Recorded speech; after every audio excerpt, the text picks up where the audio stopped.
Good morning, KLGR viewers. KLGR Farm Director Scott Colon with you on this Monday, February 13th. Here's a look at egg headlines and a market update for you. Taking a look first at egg headlines this morning. The University of Minnesota has researchers that are on the forefront of successful efforts to work on the African swine fever virus. The researchers are developing and validating a surrogate virus for ASF that will help develop effective mitigation strategies to control the virus and keep it from entering North America. African swine fever has devastated pig populations and pork production in countries around the world. The lab is only one of a handful of facilities in the country to have access to the highly contagious virus, and its work represents a major breakthrough in research efforts. In addition to working directly on the African swine fever virus, the surrogate virus is strongly similar to ASF in terms of its structure and stability. Meanwhile, it can be safely used in field studies to help scientists understand more about how the virus is transmitted in real-world conditions and what strategies are effective to prevent its spread.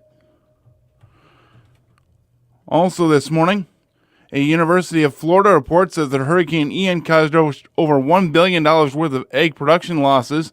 The biggest hits were to the citrus industry, vegetable growers, and melon producers, with the new report from the Institute of Food and Agricultural Sciences setting the estimated overall production losses at $1.03 billion, and that number includes over $247 million in damage to citrus growers, just over $204 million for vegetable and melon growers, and $195.4 million for nursery and greenhouse industries, according to the director of the IFAS Economic Impact Analysis Program, Christina Court. Quote, "The major takeaway is that there was a very significant production loss. These are estimates, but some of the crops aren't in their final harvest stage," end quote. As a result, she says that it remains to be seen what actually happens when they get to the final harvest. The report also estimates that field and row crops sustained $130.2 million in production losses from the hurricane. And the Federal Reserve of Chicago released its quarterly egg letter, showing the district saw an annual increase of 12% in farmland values during 2022. The Fed says that although the result may seem like a letdown after the even larger increase in 2021, last year's annual gain was the second largest in the past decade. During the final quarter of the year, Illinois, Indiana, Iowa, and Wisconsin still had double-digit year-over-year increases in their egg land values, but Indiana was also the only district to have an increase larger than the fourth quarter of 2021. Stronger egg credit conditions for the district also contributed to farmer optimism.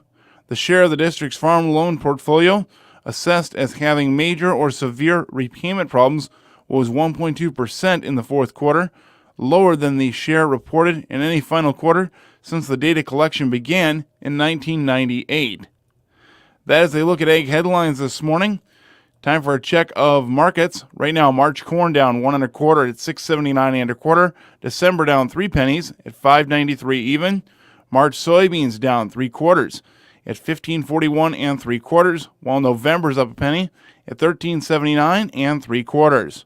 Chicago, March wheat down 8 3/4 at $7.77 1/4. July is down 7 1/2 at $7.91 1/2. Minneapolis March spring wheat down 6 1/2 at $9.23 3/4, while July is down 6 1/2 at $9.10 3/4. Kansas March red wheat down 12 1/4 at $8.96 3/4. July is off 10 1/2 at $8.71 3/4. March oats down 2 3/4 at $3.74 even. July is unchanged at $3.73 1/2. March soybean meal up $3.50 at $502.90, while December's up $2.90 at $417.50. March soybean oil down 57 cents at $59.97, while December's down 53 cents at $58.28.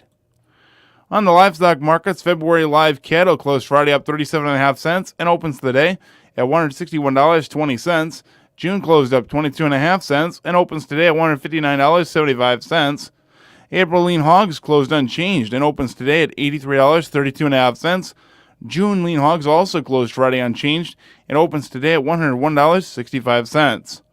March feeder cattle closed down 42.5 cents and opens today at $186.40, while May closed down 12.5 cents and opens today at $194.55.